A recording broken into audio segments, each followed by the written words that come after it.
Hello everyone, कैसे सब लोग। मैं आपका दोस्त गिरीश देशमुख और मेरे इस यूट्यूब वीडियो चैनल में आपका स्वागत करता हूं और आशा करता हूं आप सब लोग सेफ और साउंड हो। दोस्तों, आज आज का जो टॉपिक है वो केमिकल सेफ्टी रिलेटेड मैं आपके लिए लेके आया हूं और ख़ास करके इस टॉपिक में हम डिस्कस करेंगे हाजकेम कोड। बेसिकली हाजकेम कोड होता क्या है, वो किस पर्पज़ के लिए बनाया है और केमिकल इंडस्ट्री में उसका क्या इंपॉर्टेंस है, खास करके ट्रांसपोर्टेशन एक्टिविटी के अंदर या हास्केम कोड क्यों इसेंशियल है, उसके जो रेगुलेटरी पार्ट्स या फिर जो रिक्वायरमेंट्स है, और अगर कुछ केमिकल रिलेटेड इमरजेंसी ट्रांसपोर्टेशन के ड्यूरिंग या दौरान हो जाती है तो उस सिचुएशंस को हम लोग किस तरीके से ये हास्केम कोड का यूज़ कर सकते हैं, वो आज के टॉपिक में देखेंगे दोस्तों। तो चलिए शुरू करते हैं डिटेल्स में डिस्कशन। ओके, तो दोस्तों आज के इसमें जो केमिकल सेफ्टी टॉपिक नंबर 4 है वो Hazchem code, how to read and understand in case of emergency, जो आज हम यहाँ पे डिस्कस करेंगे दोस्तों। और दोस्तों, अगर आप मेरे चैनल पर नए हो और आपको इंडस्ट्रियल सेफ्टी टॉपिक्स के अंदर कुछ इंटरेस्ट है तो आप मेरे चैनल को सब्सक्राइब कीजिए ताकि आपको अपडेटेड इन्फॉर्मेशन रेगुलरली मिलते रहे दोस्तों। हास्केम कोड का मेन पर्पज़ दोस्तों यही है कि अगर कुछ इमरजेंसी ट्रांसपोर्टेशन के दौरान हो जाती है जिसमें केमिकल प्रोडक्ट्स या हज़ार्डस मटेरियल हम लोग कैरी करते हैं या ट्रांसपोर्ट करते हैं, तो ऐसे सिचुएशन में हास्केम कोड ये जो एक कम्युनिकेशन का ज़रिया या फिर मीडियम माना जाता है, जिसकी वजह से हम इमरजेंसी में इमीडिएटली रिस्पॉन्स करते हैं दोस्तों। तो हास्केम कोड क्या है? हास्केम कोड एक हज़ार्डस केमिकल कोड होता है दोस्तों, और बेसिकली इसको इमरजेंसी एक्शन कोड भी कहा जाता है। और ये एक वार्निंग प्लेट सिस्टम यहाँ पे इंट्रोड्यूस की गई थी, जिसके खास करके जो व्हीकल्स जो हज़ार्डस केमिकल्स या केमिकल बेस्ड प्रोडक्ट्स या मटेरियल्स ट्रांसपोर्ट कर रहे हैं उनमें ये वार्निंग प्लेट सिस्टम इंस्टॉल की जाती थी, जिसकी वजह से जो हज़ार्ड पर्टिकुलरली वो केमिकल प्रोडक्ट जो ट्रांसपोर्ट हो रहा है उस व्हीकल के अंदर उसके बारे में जानकारी मिलती थी दोस्तों। और साथ ही साथ में हास्केम कोड ये जो प्लेट है, ये जो इन्फॉर्मेशन प्लेट है, वो आपको इन्फॉर्मेशन देती है खास करके कि किस टाइप के एक्शंस या इमरजेंसी रिस्पॉन्स हमें करना है अगर कुछ एक्सीडेंटल फायर या स्पिल या लीक हो जाती है ट्रांसपोर्टेशन के दौरान। तो ये इन्फॉर्मेशन हास्केम कोड प्रोवाइड करता है दोस्तों। ब्रिटिश फायर सर्विसेज ने ये हास्केम कोड इस्टेब्लिश और इंट्रोड्यूस किया था और डेवलप किया था, खास करके जो व्हीकल ये हज़ार्डस केमिकल्स या हज़ार्डस मटेरियल ट्रांसपोर्ट कर रहे उनके लिए।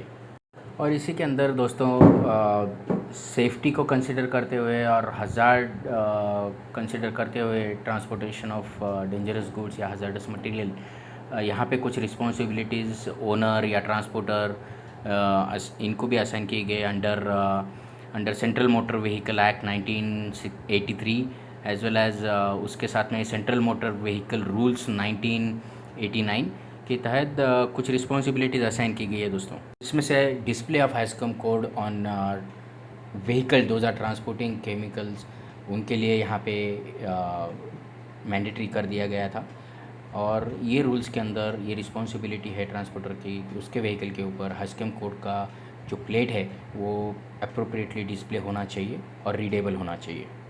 और दोस्तों, ये जो हास्केम कोड वार्निंग प्लेट सिस्टम जो है वो बहुत सारे कंट्रीज़ में इम्प्लीमेंटेड है और इन यूज़ है, जैसे कि ऑस्ट्रेलिया हो गया, हांगकॉन्ग हो गया, मलेशिया, न्यूजीलैंड, इंडिया और यूके के बहुत सारे लोकेशंस में। और इसी के साथ में जहाँ पे जो भी पर्टिकुलरली व्हीकल ट्रांसपोर्टेशन के अंदर इन्वॉल्व है जो कि हज़ार्डस मटेरियल के कैटेगरी में आते हैं, या फिर जो लोग स्टोरेज कर रहे हैं इस हज़ार्डस केमिकल्स का या केमिकल बेस्ड प्रोडक्ट का, उनके लिए ये रेगुलेशंस एप्लीकेबल होते हैं दोस्तों। और एक ऑरेंज कलर का वार्निंग प्लेट होता है हास्केम कोड, जैसा कि आपको स्क्रीन पे दिख रहा है। और यहाँ पे ये जो हास्केम कोड है ये बेसिकली 5 पार्ट्स में डिवाइड होता है दोस्तों। इसमें सबसे ऊपर का जो टॉप लेफ़्ट सेक्शन जो आपको स्क्रीन के ऊपर दिख रहा है वो है इन्फॉर्मेशन हमें प्रोवाइड करता है कि इमरजेंसी एक्शन कोड, कि इमरजेंसी एक्शन कोड के बारे में हमें डिटेल देता है, और fire brigade what actions to take if there is an accident और फायर, मतलब फायर सिनेरियो में क्या एक्शन लेना है वो हमें ये इमरजेंसी एक्शन कोड प्रोवाइड करता है। उसके बाद मिडल लेफ़्ट सेक्शन अगर देखेंगे आप तो वहाँ पे कुछ 4 डिजिट के नंबर्स वहाँ पे दिख रहे हैं आपको, जैसे कि स्क्रीन पे दिख रहा है 3357, वो है UN number of the chemical product या chemical based product. UN number एक यूनिक आईडी कोड है जो कि पर्टिकुलर केमिकल प्रोडक्ट को असाइन किया जाता है, जिससे आइडेंटिफाई हो कि प्रोडक्ट कौन सा है। अगर आप लोअर लेफ्ट सेक्शन देखोगे गाइज, तो वहाँ पे आपको टेलीफोन नंबर का डिटेल्ड इन्फॉर्मेशन वहाँ पे मिलेगा कि इन केस ऑफ इमरजेंसी हो जाती है तो किस कॉन्टैक्ट नंबर पे हमें कोऑर्डिनेट करना है, किस तरीके से कम्युनिकेशन करना है, वो नंबर का डिटेल यहाँ पे प्रोवाइड किया जाता है। और हज़ार्डस मटेरियल से रिलेटेड जो वार्निंग सिंबल यहाँ पे है वो आपको टॉप राइट साइड में दिख रहा है, जहाँ पे फ्लेमेबल लिक्विड क्लास 3 प्रोडक्ट का पिक्टोग्राम यहाँ पे दिख रहा है, वो यहाँ पे डिस्प्ले किया जाता है। और बॉटम राइट साइड जो ये प्लेट का होता है, वहाँ पे कंपनी का नाम या कंपनी का लोगो या कंपनी का बेसिक इन्फॉर्मेशन इस लोकेशन के उधर प्रोवाइड किया जाता है दोस्तों। तो इस तरीके से जो 5 इंपॉर्टेंट इन्फॉर्मेशन इस हास्कम कोड के अंदर होती है, वो सबसे पहले इंपॉर्टेंट चीज़ जो है इमरजेंसी एक्शन कोड है वो होता है। उसके बाद में UN number of the chemical product जो ट्रांसपोर्ट हो रहा है उसका होता है। उसके साथ में इमरजेंसी कॉन्टैक्ट नंबर्स वहाँ पे डिस्प्ले किए जाते हैं। साथ ही साथ में किस कंपनी का ये प्रोडक्ट है या फिर किस कंपनी का ये प्रोडक्ट ट्रांसपोर्ट हो रहा है उसका इन्फॉर्मेशन यहाँ पे लोगो या कंपनी के नाम के तौर पे दिया जाता है। और साथ ही साथ में हज़ार्ड लेबल इसके अंदर डिस्प्ले किया जाता है दोस्तों। तो इस तरीके से ये जो फॉर्मलाइज टेम्पलेट है दोस्तों हास्कम कोड का, वो वर्ल्ड वाइड इम्प्लीमेंटेड है, काफ़ी सारे कंट्रीज़ में वो यूज़ में है। तो चलिए दोस्तों डिस्कस करते हैं कि ये जो पूरा डिस्प्ले इन्फॉर्मेशन है उसका मीनिंग क्या है, उसका पर्टिकुलरली कोड क्या है, वो हम अभी देखेंगे। तो हास्कम कोड के अंदर जो इमरजेंसी एक्शन कोड है वो कुछ 2 या 3 कैरेक्टर्स उसके अंदर होते हैं। जैसे यहाँ पे डिस्प्ले में आपको दिख रहा है कि 4WE दिया गया है। तो सबसे पहला जो कैरेक्टर है वो एक न्यूमेरिकल है या फिर नंबर है। और फर्स्ट कैरेक्टर ये फर्स्ट से लेके 4 तक के बीच में कौन सा भी एक नंबर यहाँ पे डिस्प्ले में आपको दिखेगा। और इसका मेन जो पर्पज़ है वो प्रोवाइड करना इन्फॉर्मेशन कि which type of fire extinguishing media हमें इन केस ऑफ फायर करना है, वो यहाँ पे इन्फॉर्मेशन देता है। अगर आप स्क्रीन की तरफ देखोगे तो यहाँ पे आपको दिख रहा है 1 stands for water jet extinguishing media use करना है, 2 स्टैंड्स फॉर फोग आपको यूज़ करना है फायर सिनेरियो में। अगर 3 यहाँ पे डिजिट लिखा होगा तो यहाँ पे आपको फोम यूज़ करना है। और 4 जो डिजिट है उसका मतलब हो जाएगा ड्राई एजेंट, आपको in case of any fire उस प्रोडक्ट से रिलेटेड आपको as a extinguishing media use करना है। और सेकंड हाफ में जो पोर्शन आता है दोस्तों इमरजेंसी एक्शन कोड के अंदर, वो है लेटर। और जैसे आप स्क्रीन पे देख रहे हो यहाँ पे एक हास्कम चार्ट लिखा है, उसके अंदर कुछ लेटर्स भी एज अ कैटेगरी यहाँ पे मेंशन किए गए, जैसे PRSTWXY&Z। ये कुछ लेटर्स आपको आफ्टर नंबर आपको हास्कम कोड प्लेट के ऊपर नज़र आएंगे। और थर्ड कैरेक्टर अगर कुछ होता है तो वो आपको लेटर ई के फॉर्म में नज़र आएगा, और उसका मतलब होता है कि इमरजेंसी इवैक्यूएशन कंसिडर करना है दोस्तों। चलिए देखते हैं हर एक अल्फ़ाबेट का क्या मतलब और मीनिंग यहाँ पे है। तो पी पर्टिकुलरली इंडिकेट करता है कि आपको in case of emergency light आपको liquid tight chemical protective clothings, जो भी केमिकल हैंडलर्स वहाँ पे है उनको पहनना है दोस्तों। उसी के साथ में ये डिस्क्राइब करता है कि केमिकल्स आर वायलेंटली रिएक्टिव और एक्सप्लोजिव इन नेचर। तो अगर इन केस ऑफ स्पिल या कुछ हो जाता है तो इसको हमें डाइल्यूट करना है इंस्टेड ऑफ कंटेंट। जो आप यहाँ पे हास्कम चार्ट देख रहे हो वहाँ पे सब्सटेंस कंट्रोल के कॉलम के अंदर 2 ऑप्शंस दिए गए, one is dilute and another is control. इसका मतलब क्या है हम आने वाले स्लाइड्स में देखेंगे दोस्तों। नेक्स्ट लेटर जो है वो है आर, और जो इंडिकेट करता है कि liquid tight chemicals protective clothings आप केमिकल हैंडलर्स को या पर्सनल्स को पहनना है। उसी के साथ में इसको डाइल्यूट करना है instead of content. Alphabet S जो है वो इंडिकेट करता है नॉर्मल फायर फाइटिंग क्लोथिंग्स, और साथ में ही ब्रीदिंग एपरेटस आपको रेकमेंड किया गया है जो भी केमिकल हैंडलर्स इमरजेंसी हैंडलिंग में है। और साथ ही साथ में ये प्रोडक्ट जो है वो वायलेंटली रिएक्ट हो सकता है और एक्सप्लोजिव भी है। तो इसलिए यहाँ पे आपको इसको स्पिल को आपको कंटेन करना है, ना कि डाइल्यूट करना है, considering the hazards associated with.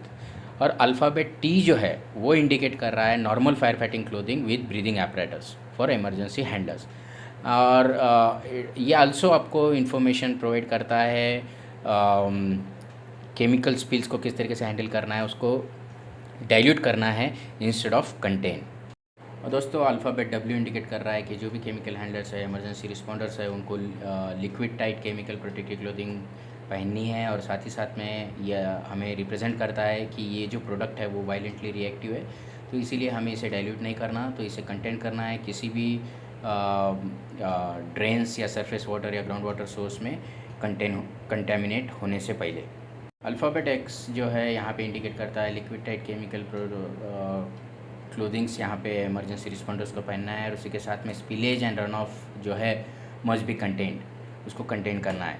साथ ही साथ में जो अल्फ़ाबेट वाई है वो इंडिकेट करता है normal fire fighting clothing along with breathing apparatus to be worn, जो फायर फाइटर्स या इमरजेंसी रिस्पॉन्स टीम वहाँ पे है। और वो इसके साथ में हमें वार्न करता है कि chemical is highly reactive and can violently reactive as well. तो स्पिलेज जो है एंड रन ऑफ जो है वो कंटेन करना है, ना कि डाइल्यूट करना है उसको। और अल्फ़ाबेट जेड यहाँ पे इंडिकेट करता है normal fire fighting clothing with breathing apparatus to be worn, और स्पिलेज जो है और रन ऑफ जो है उसको कंटेन करना है, ना कि डाइल्यूट। और लास्ट जो अल्फ़ाबेट यहाँ पे रहता है बचता है वो है ई, जो कि इंडिकेट करता है पब्लिक सेफ्टी हज़ार्ड, जिसका इंडिकेशन होता है कि यहाँ पे इमरजेंसी इवैक्यूएशन ऑन साइट पे ज़रूरी है। तो यहाँ पे दोस्तों एक चीज़ क्लियर होती है इस हाईस्कैम चार्ट के ऊपर से कि किस टाइप का बॉडी प्रोटेक्शन इमरजेंसी रिस्पॉन्डर्स को यहाँ पे करना है, depend upon the categorised product या फिर स्पिलेज या लीकेज यहाँ पे होता है। और साथ ही साथ में जो कैटेगरी PRWNX जो है वहाँ पे प्रोटेक्शन के अंदर लिखा गया है वर्ड फुल का मतलब होता है कि यहाँ पे liquid tight chemical protective clothing आपको पहनना है जो भी रिस्पॉन्डर इस इमरजेंसी सिचुएशन को हैंडल करने के लिए जा रहा है। साथ ही साथ में दोस्तों जो category S, T, Y and Z के अंदर है वहाँ पे जो वर्ड मेंशन किया गया है ब्रीदिंग एपरेटस या फिर BA मतलब ब्रीदिंग एपरेटस, जो कि आपको अपने full body chemical resistance suit के साथ में ब्रीदिंग एपरेटस का भी यूज़ आपको वहाँ पे करना है। और हाईस्कैम चार्ट के कैटेगरी के अंदर अगर ब्रीदिंग एपरेटस इंडिकेट कर रहा है कुछ हाईलाइटेड कलर के साथ, जैसे यहाँ पे आपको S, T, Y and Z के अंदर दिख रहा है, तो वहाँ पे वो रेकमेंड कर रहा है कि जो भी फायर फाइटर्स है फायर इमरजेंसी के अंदर उन्हें ये लाजिम ब्रीदिंग एपरेटस पहन के ही वो फायर फाइटिंग सिचुएशन में उतरना है दोस्तों। यहाँ पे कुछ अल्फ़ाबेट्स जो खास करके PS, T एंड Y जो अल्फ़ाबेट्स है वो अपने को रिप्रेजेंट करता है कि ये सारे ही प्रोडक्ट या केमिकल सब्सटेंसेस वायलेंटली और एक्सप्लोजिवली रिएक्टिव है, और जो हमें सब्सटेंस कंट्रोल के अंदर खास करके इसको हमें कंटेंट करना है, ना कि डाइल्यूट करके इसको ड्रेन में छोड़ देना है दोस्तों। प्रॉब्लम यहाँ पे है सब्सटेंस कंट्रोल में दो वर्ड्स मेंशन किए गए, कुछ कैटेगरी के लिए डाइल्यूट और कुछ कैटेगरीज के लिए कंटेन। तो इसका एक्चुअल मीनिंग क्या है? तो डाइल्यूट का मतलब ये होता है कि ये जो डाइल्यूट करने की मेथडोलॉजी या मेथड है, वो जो केमिकल सब्सटेंस लीक हुआ है वो उसको किस तरीके से कंट्रोल किया जाए, उसको खास करके large amount of water use करके उसको ड्रेन आउट कर दिया जाए या ड्रेन कर दिया जाए, और साथ ही साथ में उसको रन ऑफ किया जाए सरफेस से। और बट एक चीज़ वहाँ पे हमें ध्यान में रखने जैसी है दोस्तों कि किसी भी टाइप का पोल्यूशन हम इस एक्टिविटी के दौरान नहीं होने देंगे, उसका प्रॉपर प्रिकॉशंस हम ले रहे हैं to dilute the particular spill. और कंटेन मेथडोलॉजी जो है वो है कंटेन द रन ऑफ जो है वाटर का वो अवॉइड करना है, प्रिवेंट करना है। रन ऑफ मतलब क्या? किसी भी ड्रेनेज सिस्टम या अंडरग्राउंड वाटर रिसोर्सेज के अंदर ये प्रोडक्ट किसी भी हालत में मिक्स नहीं होने देना है, तो उसको कंटेन करना है वो स्पिल को। यहाँ पे इस कंटेन का मतलब ये है दोस्तों कि हमें स्प्रेडिंग ये जो केमिकल स्पिलेज हुआ है उसको रोकना है, किसी भी नेचुरल रिसोर्सेज या ड्रेन के अंदर इसको नहीं जाने देना है, क्योंकि इसका जो इम्पैक्ट एनवायरनमेंट के ऊपर है वो हाईली हजार्डस होगा। इसीलिए जो category WX, T and Z है वहाँ पे हम इस कंटेन मेथडोलॉजी का यूज़ करना है दोस्तों, जैसे कि स्पिल कंट्रोल है, एब्जॉर्बेंट्स यूज़ करना है, न्यूट्रलाइजर्स यूज़ करना है, ताकि हम फर्दर स्प्रेड जो है केमिकल स्पिल का वो रोक सके और प्रिवेंट कर सके उसकी एंट्री किसी भी रिसोर्सेज के अंदर। तो आशा करता हूँ दोस्तों आपको मेरा ये शॉर्ट वीडियो पसंद आया।